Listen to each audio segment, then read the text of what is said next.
Մեր տաղավարում է Հայաստանի նախկին վարչապետ Հրանտ Բագրատյանը, ողջույն պարոն Բագրատյան, շնորհակալ եմ հրավերը ընդունելու համար։ Տեսեք, շատ փորձագետներ վստահ են, որ Հայաստանը հիմա պատրաստ չէ տնտեսական հարաբերությունների այսպես կոչված վերաֆորմատավորման, այդ պատճառով վերջնական որոշում չի կայացնում ԵԱՏՄ-ից դուրս գալու եւ ԵՄ-ին այսպես ասած միանալու հարցում եւ փաստացի խաբում է եւ Եվրամիությանը եւ Ռուսաստանին։ Համամիտ եք այս մեկնաբանությունների հետ։ Այո, համամիտ եմ։ Այո։ Ռուսաստանը ԵԱՏՄ-ից դուրս գալը աննարին է, որ նշանակում է խզել տնտեսական կապերը Ռուսաստանի հետ։ Ռուսաստանի տնտեսությունից աշխարհում ամենակախված երկիրը Հայաստանն է։ Այդպես։ Եվ խնդրի միայն առևտրի այդ ծավալները չեն, խնդրի միայն այն չէ, որ տոկոսը շատ է, արտաքին առևտրում սուբսիդիաները ռուսական եւ այլն։ Խնդիրն այն է, որ այս պայդրությամբ եւ առաջիկա 20-30 տարում մենք չենք կարող ունենալ այլ կետ, որտեղից կարող ենք ստանալ բավարար քանակությամբ բնական գազ։ Չկա։ Եվրամիությունն էլ նույնպես աննայել է, որտեղ Եվրամիությունը այստեղ է, ինչ է մի 10 օր առաջ բոլորը։ Մեկը չասես, բա այդ օրենք եք ընդունել, որ մենք կմտածենք կամ եկեք աշխատենք, դες բան չկա։ Ոչ մի խոսք։ Եվ մենք տեսնում ենք, ով որ ուզում է թողնել ԵԱՏՄ-ն կամ ԱՊՀ-ն գնա Եվրամիություն, գալիս է Ռուսաստանը եւ ասում է Վրաստան ուզում ես գնաս Աբխազիան կտասից, թող Աբխազիան Հարավային Ասիան գնա։ Հայերն արդեն Արցախը տվել են։ Հիմա մի բան էլ կտան։ Չգիտեմ ինչ, ասենք Զանգեզուրը կամ բան, ի վերջո Հայաստանը եղել է 10,000 քառակուսի կիլոմետր, Լենինն ուժի եւ Լենինը, Ստալինը եւ Չիչերինն ուժի զորով, իսկ ուժի զոր պետք էր, որովհետեւ Տրոցկին դրան դեմ էր, տվել 30,000 քառակուսի կիլոմետր, նշելով, որ Հայաստանը պետք է լինի այնպիսի աշխարհագրական տարածքում, որ Թուրքիան եւ Ադրբեջանը իրար չմիանան։ Դա դիկա։ Ինչքան էլ է ժողովուրդը կարդացած չլնելով, գրագետ չլնելով Լենինը հայում ամբողջ օրը։ Եվ վերջապես Եվրամիությունն է։ Մարդն ասում է, ախպեր, նույնիսկ Մոլդովան է տեխնացում։ Մոլդովան ասում է, ես մեր դնեստերը տալիս եմ, ռուսերն ասում են ամբողջ Բեսարաբիան պիտաս, նոր գնաս։ Որտեվ գնում է Մոլդովան Եվրամիություն, որպեսզի միանա Ռումինիային վերջացնի։ Մայա Սանդուին վերջին անգամ որ ընտրել են անցյալ տարի սեպտեմբերին, Մոլդովացի գիտեին, որ ընտրում են նրա համար, որ նա քոքը կտրի այդ պետության։ Ստացվում է սպառնալիքի վրա է հիմնված այս հարաբերությունը։ Սպառնալիքի վրա չէ, օբյեկտիվ իրողությունների։ Այս տարածաշրջանում հայ ժողովրդի գոյաբանական հիմքը կազմում է Ռուսաստանի, Թուրքիայի եւ Իրանի քաղաքական բանավեճը։ Մենք այստեղ ենք գտնվում։ Մենք Դանուբի ափին չենք գտնվում։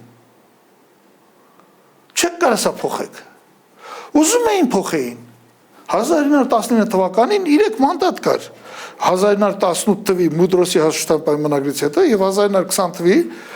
Սևրի հաշտության պայմանագրից հետո երկիրը տվին Հայաստանին 269,000 քառակուսի կիլոմետր, որից մի 60-70 արևելյան Հայաստանն էր, որը պատմականորեն գտնվում էր, փոքր հատվածը գտնվում էր Ռուսաստանի ազդեցության տակ, այնտեղ արդեն բոլշևիկներն էին իշխանության։ Մի մեծ կտոր տվին Վուդրո Վիլսոնին, որն ասաց ախպեր չի պետություն սարքել։ Ես դրանով չեմ զբաղվելու, շուտով գրիպով թե ինչով հիվանդացավ մահացավ Վուդրո Վիլսոնը։ Եվ մի 46,000 քառակուսի կիլոմետր տվեցին ֆրանսիացիներին Կիլիկյան, ստեղծվեց պետություն, այնտեղ ընտրությունն էին ուզում կատարել մայրաքաղաքի միջև բանման, որ հետո ֆրանսիացի կալարեցին, փոշմանեցին, այդ բոլորը տվին Թուրքիային գնացին։ Այսինքն, այս դեպքերը ես չեմ բերում, որ ես ասեմ Ամերիկան լավը չի, Ֆրանսիան լավը չի։ Ինչի լավը չի, եղել է որ Ֆրանսիան մեզ շատ էլ օգնել է։ Բանաձևեր ընդունել։ Բայց ինքը այս տարածաշրջանի խաղացող չի, հասկանում եք։ Այ խնդրեմ Ամերիկան ուզում է գիտե խոտի Իրանի մեջ չի կարողանում։ Իր գործը չի։ Ինքը չունի այն լոգիստիկան, որ Իրանի վրա ազդի։ Հասկանում եք դուք դա։ Դուք կարող եք այնպես անել, որ Ֆրանսիան հարավային Կովկասում դառնի խաղացող երբեք։ Թողելու է գնա, որտեղ բարդ խնդիրներ են։ Իր ուժը ավելի պակաս է, քան թե Ռուսաստանը, եթե Ռուսաստանը չի կարող այստեղ կարգավորել, ինքը ընդհանրապես չի կարող կարգավորել։ Եվ ընդհանրապես, եթե այդպես վերցնենք, Հայաստանի նկատմամբ, տարածքների նկատմամբ կենսական հետաքրքրություն ունեն երկու պետություն՝ Ռուսաստանը եւ Թուրքիան։ Ուրիշ պետություն կենսական հետաքրքրություն չունի։ Հիմա Փաշինյանը ասում է Թուրքիայի հետ հարթում եմ տնտեսական հարաբերությունները եւ վստահ է, որ առևտրատնտեսական կապերը Թուրքիայի հետ իզորու են լրացնել Ռուսաստանի հետ առևտրի բացը։ Ինքը բան չի հասկանում։ Ինքը չի հասկանում, այդ առողջատնտեսական կապ ասում ես, իր ուղեղը չի աշխատում, այդ ինչ կապեր են։ Գազի մատակարարում, նավթամթերքի մատակարարում, հացի մատակարարում, ասենք ո՞նց է կոմպենսացնում Թուրքիան։ Թուրքիան հացամթերք ինքը ծորեն ներմուծում է։ Այսինքն ինչ ներմուծելու է, հետո էլ ասի հայերս մասնել վեկալեք դուք կերեք, կամ Թուրքիան մեզ գազա տալու։ Թուրքիան գազը ստանում է բանով հարավային այդ հոսքով Ռուսաստանից եւ մի քիչ օգտվում է տանապից, որ Ադրբեջանից Վրաստանա գնում, Թուրքիայով գնում է Բալկան երկրներ եւ Իտալիա։ Դա մի ուրիշ վառելիք են ուղարկում մեզ հիմա, չէ՞, Ադրբեջանի տարածքով ճիշտ է, արդեն ոչ թե Թուրքիայի։ Ադրբեջանը չունի վառելիք, գազ չունի։ Ադրբեջանը վաճառում է Եվրոպային 17 միլիարդ խորանարդ մետր գազ, ինքը դրանից արդյունահանում է 17-ը վերցնում է Ռուսաստանից։ Եթե մենք սկսենք Ադրբեջանից, ասենք մի պահ պատկերացնենք Ադրբեջանը մեզ գազ ատալի, հետո մենք դառնում ենք Եվրամիության թշնամի։ Իրանից պիտի վերցնի մեզ տա։ Այսինքն Փաշինյանը, որ դուք ասում եք, այս բաները գիտի, բերեք, թող գա մի օր կանգնի, տենակ ինչ գիտի։ Ես եմ կարող ասեմ, ես ձեզ սիրում եմ, եկել եմ ասեմ, որ ձեզ սիրում եմ, որակ ես չեմ հասկանում, վարչապետը հետ ասում, աշխատանք ունի, նա ընդհանրապես աշխատանք է գնում, հա։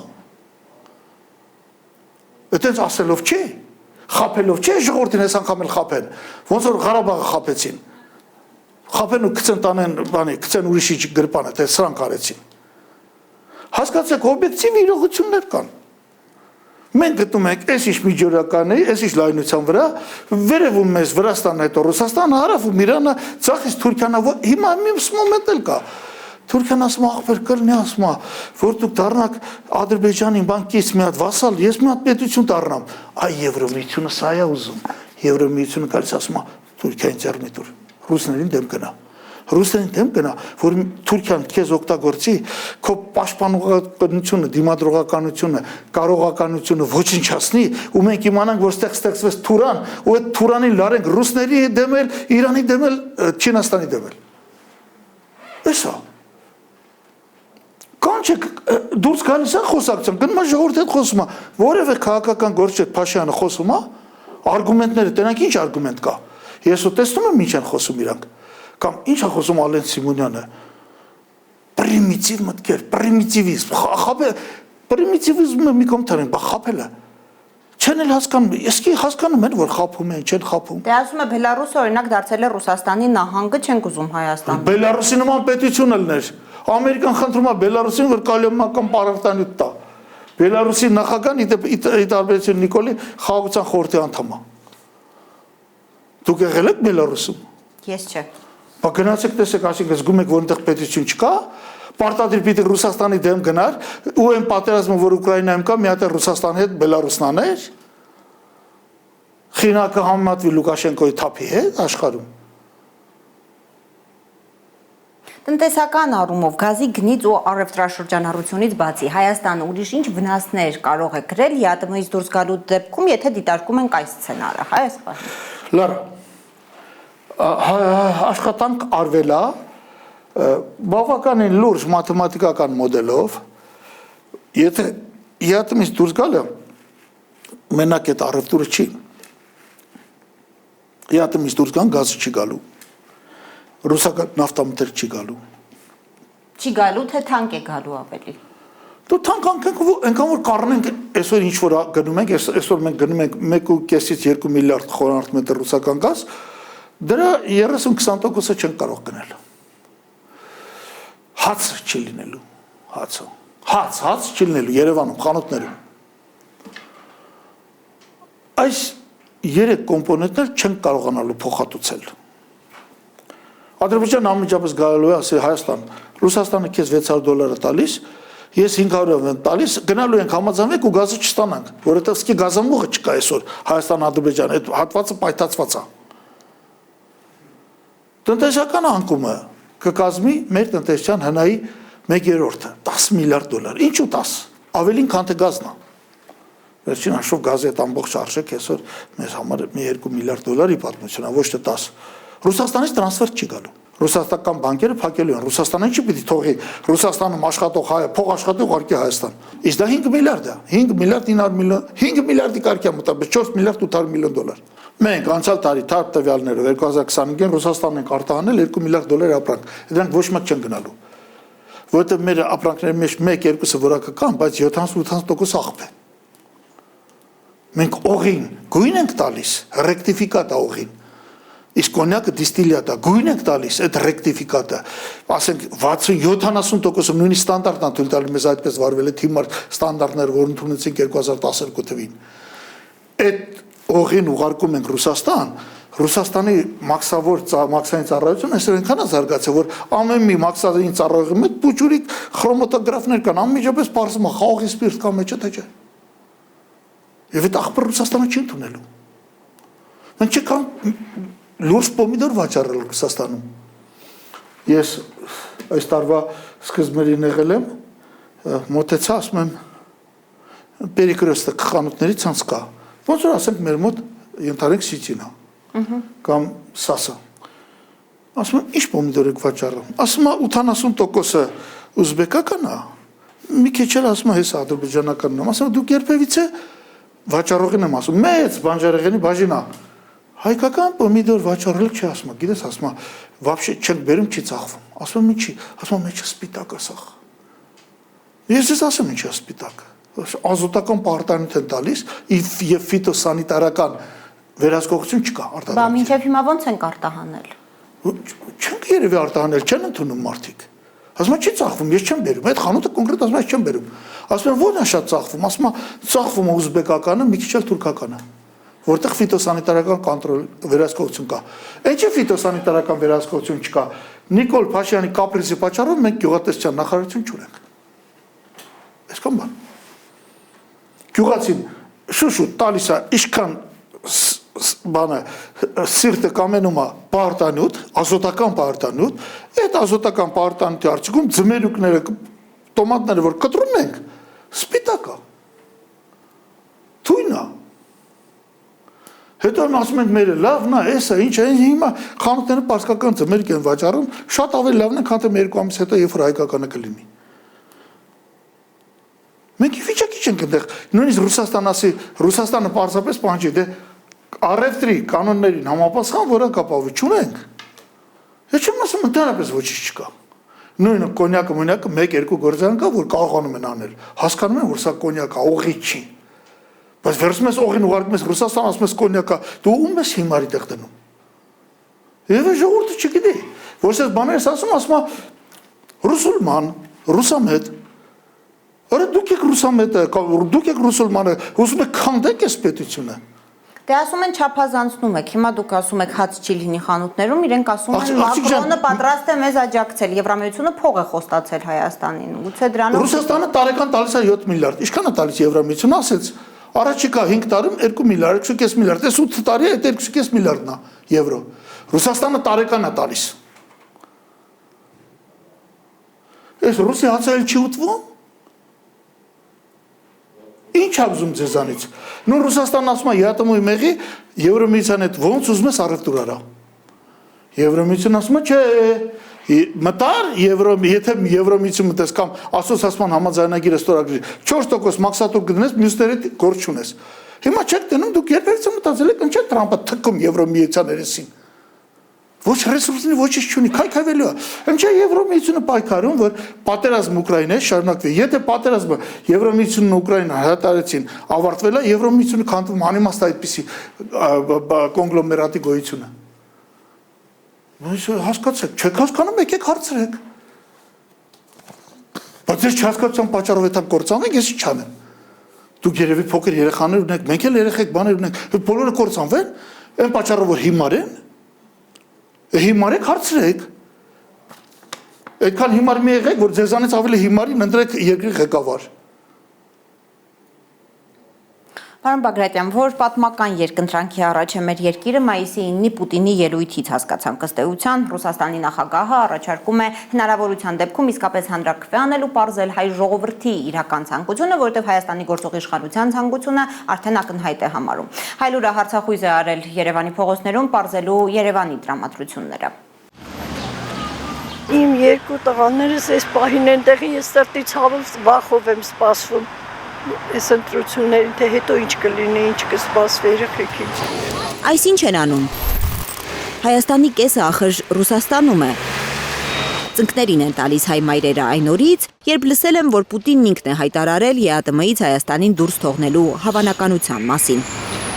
Ցորենը Ռուսաստանն է տալի, բենզինը տենի։ Մեր ժողովուրդը 3 միլիոնից ավել խոպան ընդեղ ապրում են։ Հիմա իմ բարեկամությունը ես ապրում եմ Ռուսաստանից ղրգած փողերով։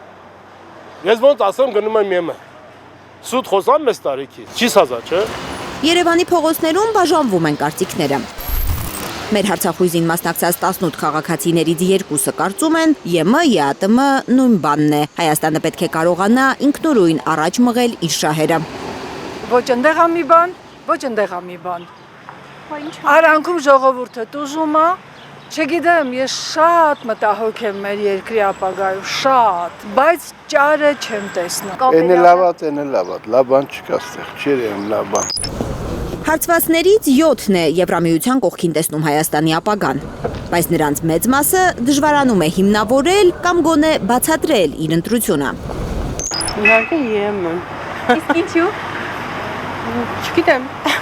Չեմ կարող։ Աշիլյանով ինչ ասում է, այդ ձևորում են ավելի լավ կլինի։ Ինչու եք այդպես մտածում դուք։ Որովհետև ամեն այսինքն ժուրնալում եմ լարի մակրությունը։ Միանշանակ ԵՄ։ Իսկ ինչու եք այդպես մտածում։ Որտեվ ես Եվրոպայի մեծ մարդ եմ։ ԵՄ։ Ինչու եք այդպես մտածում։ Այդտենց եմ մտածում։ Ռուսը մեզ ոչինչ չի անում, 200 տարի մեզ խաբել է եւ ոչինչ չի արել մեզ համար։ Ավելին վնասել է, քան արել, ասեք ուրիշ։ Իսկ ԵՄ-ի մասով վստահ եք, որ ԵՄ-ն այնուամենայնիվ այո։ Այ որ երկրի վրա եք ավելի շատ ձեր հույսը դնում։ Ֆրանսիայի Մակրոնի հետ կապված, իմ կարծիքով ավելի։ Ամենահիմնավոր բացատրությունը մեր տեսախցիկի առաջ տվել է մի կին։ Կարծում է, ավելի առաջադեմ է Եվրոպան։ Մտածում եմ, որ ավելի առաջադեմ է, ավելի բաները լայն են, էլի ավելի հնարավորությունները քան թե Ռուսաստանի հետ։ Իհարկե Եվրոմիություն, մենք եվրոպական ցիվիլիզացիայի մարդիկ ենք, ինչ գործ ունենք Ռուսաստան։ Եվրոպական ցիվիլիզացիայի այս տղամարդը 4 զավակ ունի, 2-ը Ռուսաստանում են ապրում։ Ինչու, ինքն էլ չգիտի։ Հիմա ժամանակ որ գնացել էին, այդտենց չէր։ Այդտենց է եղել, բայց ես չեմ հասկանում, ես ծմերը տղայիս մոտ է Ռուսաստան, ես զարմանում եմ, որ ընդ ինչի ապրում։ Բայց խոպան է, չէ գնացել, փող է աշխատում։ Ինք խոպան չի գնաց, ինք գործ ունի, աշխատում է, տուն տեղ ունի, ամեն ինչներ ունի, բայց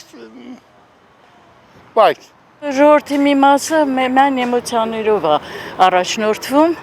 առանց խորանալու, առանց հասկանալու։ Այս կինը, որ չի ցանկանում Երևալ տեսախցիկի առաջ, ապրել է Եվրոպայում։ Եմեն հազիվ իր գլուխը պահի։ Ասում է եվրոպացի առաջնորդները եղունգ ունենան, իրենց գլուխը կքորեն։ Պոկվել Ռուսաստանից եւ ԵԱՏՄ-ից եւ գնալ դեպի անորոշություն, այսպես ասեմ, ավելի շուտ սխալ եմ ասում, անորոշություն չի։ Իրականում դա կործանում է Հայաստանի համար։ Հարցված 18 քաղաքացիներից 9-ը չի հասկանում, ինչպես է եվրաինտեգրման պատրաստվում գործող իշխանությունը, քարտեզին նայել է։ Անցած շաբաթավերջին Ռուսաստանի նախագահը վստահեցրել էր, որ իր համար էական նշանակություն ունեն հայ ժողովրդի ցանկությունները։ Мы поддержим все, что Մենք կաջակցենք այն ամենին, ինչը օգուտ է բերում հայ ժողովրդին։ Մենք դարեր շարունակ հատուկ հարաբերություններ ենք ունեցել հայ ժողովրդի հետ։ особые отношения на протяжении. Եվ եթե այս կամ այն որոշումը օգուտ է բերում հայ ժողովրդին, ապա մենք դեմ չենք լինի դրան։ Բայց իհարկե մենք պետք է հաշվի առնենք նաև այն հանգամանքները, որոնք կարևոր են մեզ համար, նաև մեր գործընկերների համար։ Которые являются важными и для нас, и для наших партнеров. Իր երկրի համար կարևոր հանգամանքները հստակեցնելուց առաջ Պուտինը առաջարկել էր հանրաքվեով պարզել հայ ժողովրդի ակնկալիքները։ Հայ քաղաքագետները բացատրում են, հայ-ռուսական հարաբերությունների որակի համար պատասխանատու ռուս պաշտոնյաները հիմա ամենասուր արձանագրումներն են անում ստեղծված իրավիճակի մասին, փորձելով սթափեցնել հայ ժողովրդին։ Մոսկվան Երևանի հետ հարաբերությունները պարզել է, հիմա ուզում է հասկանալ, ինչ է մտածում Հայաստանի քաղաքացին։ Ռուսաստանը կարող խոսք ասել, Ռուսաստանն է դժություն անում ես։ Իհարկե հիմա մեր պամիդորը կարող տանենք Եվրամիջում ծախենք։ Օրինակ եմ ասում, կամ մեր գինին, կամ մեր կոնյակը, կամ մեր ապրանքը։ Մենք ինչ վեր ենք թռնում, միշտ բողոքել ենք Եվրոպայից, կոնտրաստներից 20, Եվրոպան աշկերը փակեց, Եվրոպան հիմա էլ աշկերը փակեց, որ Ղարաբաղը դադարեցին, Եվրոպան էլի աշկերը փակեց։ Հերադակը առավ, եկավ սահմանի վրա կայնավ, աֆերիստները։ Քարտեզին նայողը պարզ կարող է տեսնել, որ տարածաշրջանում միայն Թուրքիայի ձեռքով կարող է գործել արևմուտքը, նկատում են քաղաքացիները։ Ոչ թե ԵՄ-ը գնալու, Թուրքիայի գնալու, ինչ ԵՄ-ը։ ԵՄ-ն չկա։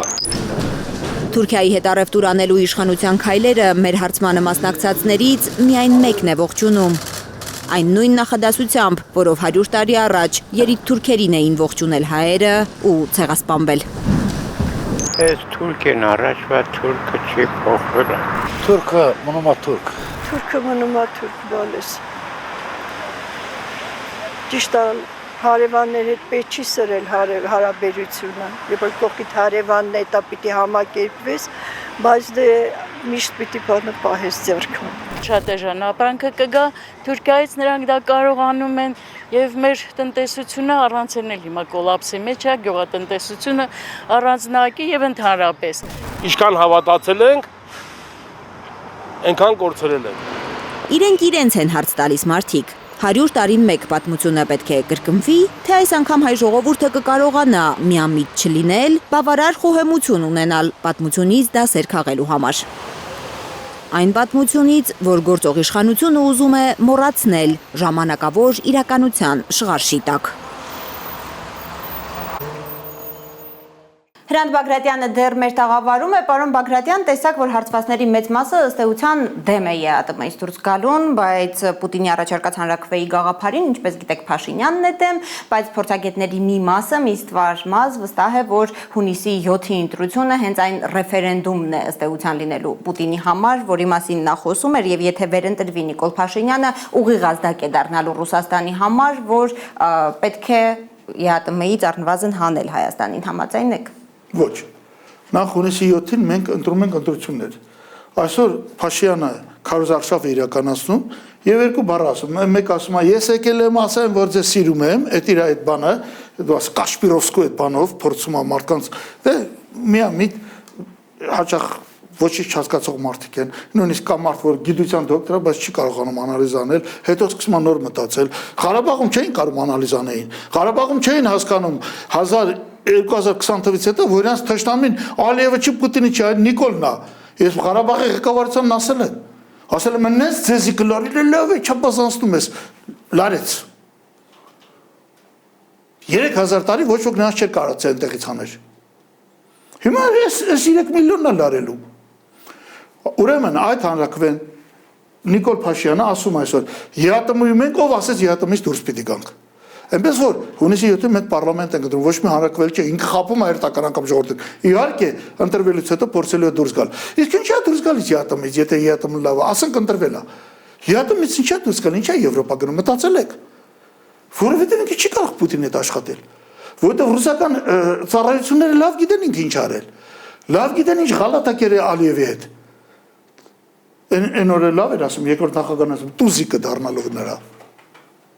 Դա ոչանցություն չէ, նրան վարձատրում են թուրքերն ու ադրբեջանցիք, որպեսզի Հայաստանը վարչապետ աշխատի։ Սա է իր մոտիվը։ Սա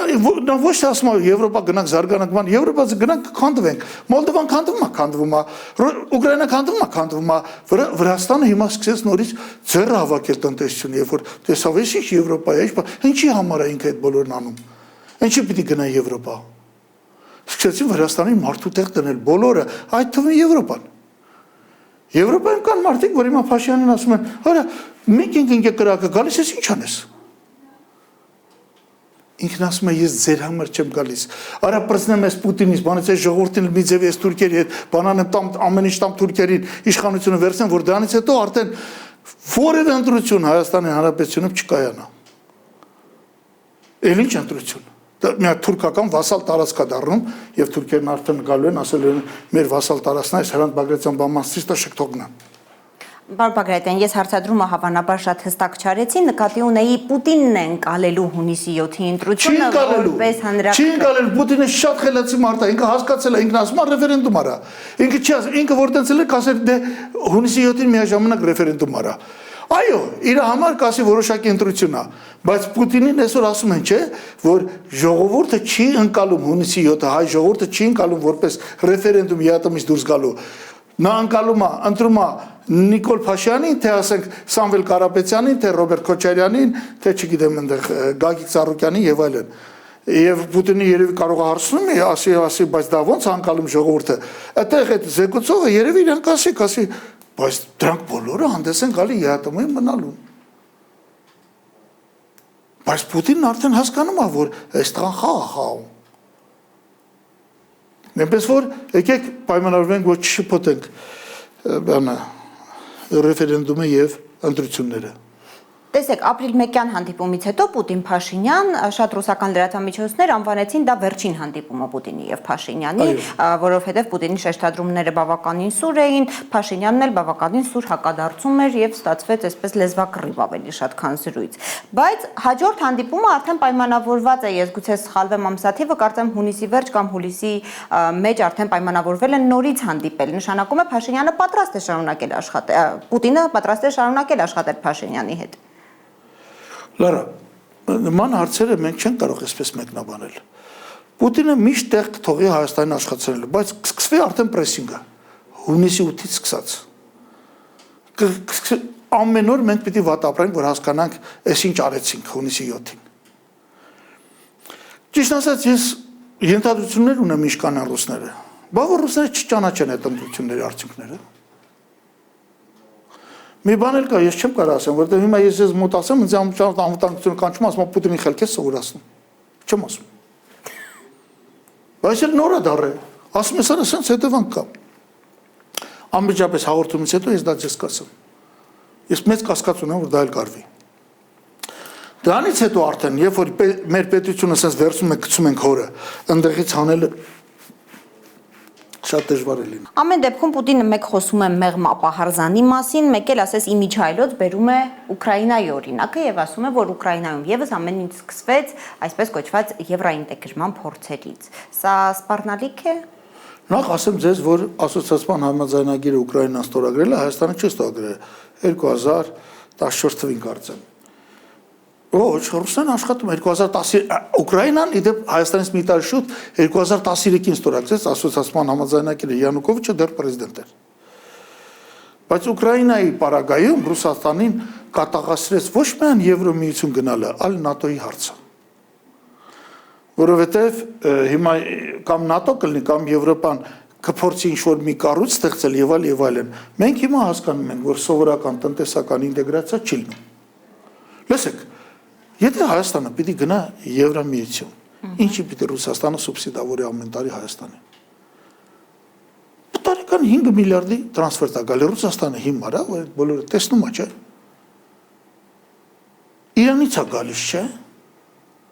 Հայը գնում անդե փողը աշխատում, ուղարկում ասते իր ընտանիքին, բայց այդ փողը ռեսուրսը Ռուսաստանում ձևավորված փող է նրա տնտեսության մեջ։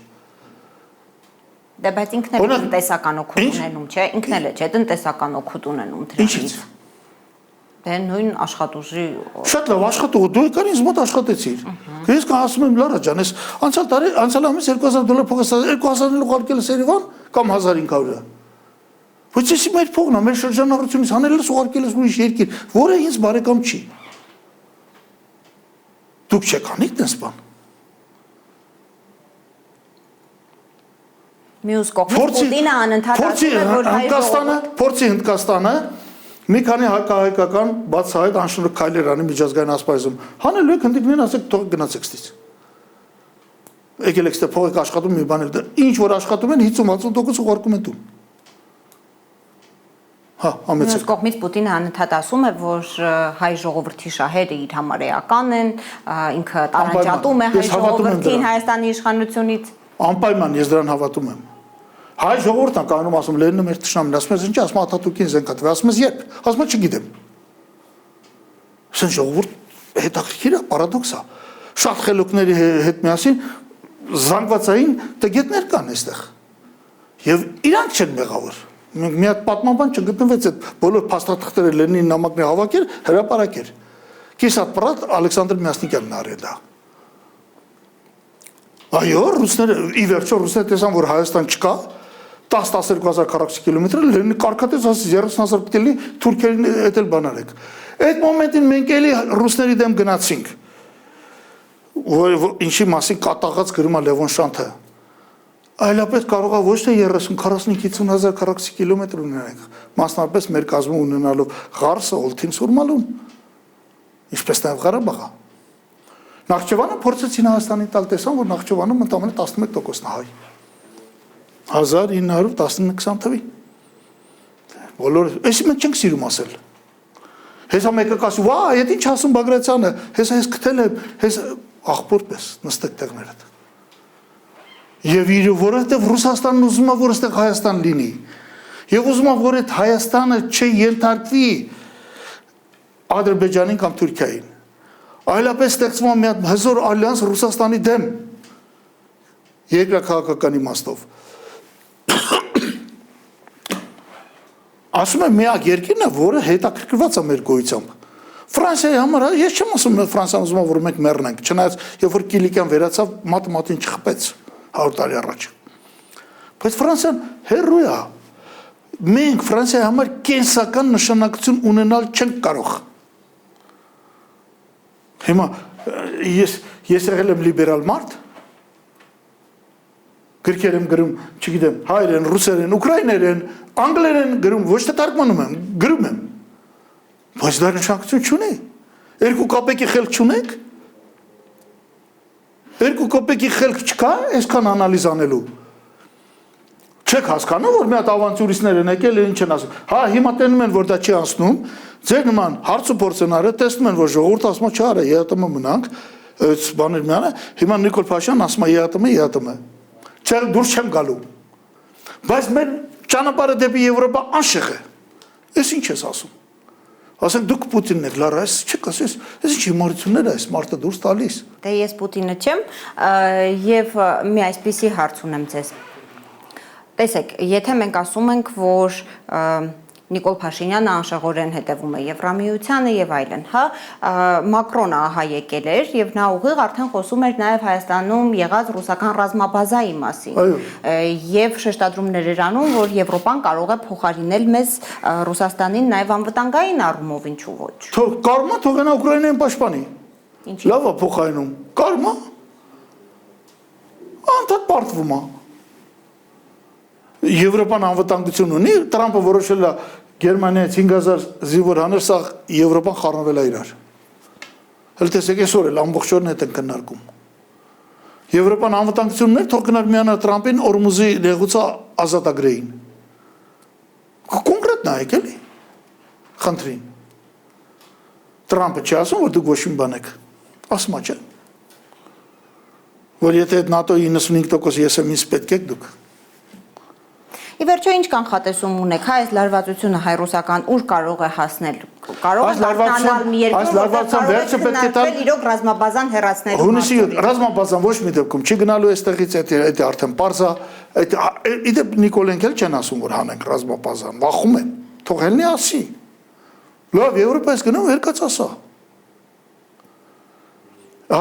իրանք անդադ կփորձեն փչացնել, առիթ գա, ասենք մի օր Պուտինը մի կամ ռուսական միջինորդ մի վատ բան ասի, ես էլ ասի, դե որ տենց է ինատ եմ գնում, ասում եմ ռազմաբազան անեք, այս դերասանությունները, մայմունությունները մեզ հայտնի են։ Այնպես որ հանգիստ եղեք այդ առումով, ի վերջո հունիսի 7-ը հայ ժողովուրդը ընտրելու է, ինքը կա թե չկա։ Շատ հետաքրքիր է, որ եթե ընտրվում է Նիկոլը, ընտրվում է պատերազմը։ Ոչ թե խաղաղությունը։ Խաղաղությունը մի կողմն է։ Ինքը հակառակն է պնդում։ Ինքը հակառակն է պնդում։ Լավ հասկանալով, որ իրականությունը հակառակն է, որտեղ երբ որ Նիկոլն է ընտրվում, այլ Ադրբեջան-Թուրքիա ասում են, մեր տղեն է, արագորեն կես տարի, մի տարին են անում, որ Նիկոլը ռուսական ռազմաբազ, թեկուզ չուզեն, բայց ռազմաբազան հանի, տնտեսական կապերը կտրի, ասեն, բա տղա ջան, բա քեզ մենք բերինք դարձրինք նորից երրորդ անգամ վարչապետ, որ դու ես բոլորն անես, որ դրանց հետո ձեր պետությունը, ձեր հասարակությանը դնենք ու ու դնելու են ու են։ Պարոն Բագրատյան, եւ մի կանխատեսում էլ ձեզանից խնդրեմ, մինչեւ հունիսի 7-ը։ Ես վստահ եմ, իդեպ հունիսի 7-ին, որ պարտվելու է Նիկոլը։ Ես դրան հավատում եմ ու վստահ եմ։ Մտնելով չանցի որ հաղթանակն հնարավոր հայ ժողովրդին ընդհանրապես ոչնչացնել պատմության թատրոնից սրբել իր տարածքից։ Մեզ Ղարաբաղի, Արցախի ճակատագիրը չի սպասում։ Մենք դեռ վերադառնալու ենք այդ հարցին։ Մինչև հունիսի 7-ը նաև ԵԱՏՄ ղեկավարների հավաքներին, առաջնորդների հավաքը, որին Նիկոլ Փաշինյանը արդեն ասել է, որ չի գնալու, փոխվարչապետի մակարդակով է Հայաստանը մասնակցելու հավաքին, բայց քննարկել ԵԱՏՄ թե ԵՄ ի վերջո Հայաստանի այս ընտրության հարցը, կարծես ռուսների մտքին կար այդ հարցը բերել օրակարգ, կգա այդ հարցը օրակարգ եւ հնարավոր է որ օրակարգ չի գա, որովհետեւ Նիկոլը չի գնում։ Ես էլ չգիտեմ մեր Գրիգորյան Թուրքտան նիստի մասնակցի թե չէ։ Ես կանխատեսում եմ, որ Լուկաշենկո կարելն ասի, այդ երբ որ եվրոպացի գալիս են ցերմը դու ժամանակ ունես 4-5 օր ծախսելու։ Ըստ մի ժամով չէի կարա երևայիր։ Ես ինչի պիտի իմ պրեզիդենտ հալով, կամ Պուտինը ինչի պիտի իր պրեզիդենտ հալով, ինչ որ փոխվարչապետի հետ նստի հարց քննարկի։ Ձեռակարկում ձեզի։ Ասելա չէ, ես ընտրությունների պատճառով չեմ կարող գալ։ Ինչ ա եղել։ Կես օրով գնա, արի, էլի ժողովուրդն կհանգստանա քո կարոզ արշավից։ Ինքը չի կարծում, որ իրենից պետք է հանգստանա, պարոն Բագրատյան։ Ինքը չի կարծում, որ ժողովուրդը կարիք ունի իրենից հանգստանալու, հակառակը։ Լավ, ասել թե չի կարծում, բայց իրան ձեռը առնում, ինքը իրան ձեռը առնում։ Դա ցույց չի տալի, որ հիմա խորամանկում թե ԵԱՏՄ-ից դուրս չեմ գալի, հենց ընտրվեց ամեն ինչից դուրս է գալու։ Ինքը անելիք չունի ԵԱՏՄ-ում մնալով այս քաղաքական հայացքների տակ։ Ամբողջ օրը կլյաուզանի, ամբողջ օրը մի հատ բան մոգոնի, գցի ռուսների գրպանը, սա ինչ քաղաքականություն է, սա ինչ քաղաքական գործ է, սա ինչպես ղեկավար է։ Շնորհակալ եմ շատ, պարոն Բագրատյան։ Սիրելի հայրենակիցներ, ես հիշեցնեմ, որ մեր տաղավարում էր Հայաստանի նախկին վարչապետ Հրանտ Բագրատյանը։